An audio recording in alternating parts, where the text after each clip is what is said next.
જૂનાગઢમાં સરકારી કામમાં નબળી કામગીરીનો આક્ષેપ થયો છે। નરસિંહ સરોવર બ્યુટિફિકેશનના કામમાં નબળી કામગીરી જોવા મળી છે। બાંધકામ સમિતિના ચેરમેન જયેશ બોગરાએ આક્ષેપ કર્યા છે। દિવાલ પર લગાવેલી ટાઇલ્સની નબળી કામગીરી સામે આવી। હાથ લગાવતા જ ટાઇલ્સ ઉખડી જતી હોવાનો આક્ષેપ કરવામાં આવ્યો છે।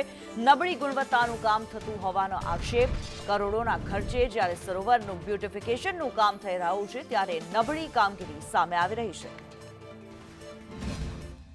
આજરોજ નરસિંહ મહેતા તળાવનું જે બ્યુટિફિકેશનનું કામ ચાલી રહ્યું છે ત્યાં સ્થળ તપાસ કરવા માટે હું ગયેલ અને ત્યાં જઈ અને જોતા મને એવું લાગ્યું કે ભાઈ જે દિવાલો ઉપર જે ટાઇલ્સ લગાવેલી છે, જે દિવાલો બનાવેલી છે એ ખૂબ જ નબળી ગુણવત્તાનું કામ થયેલ છે।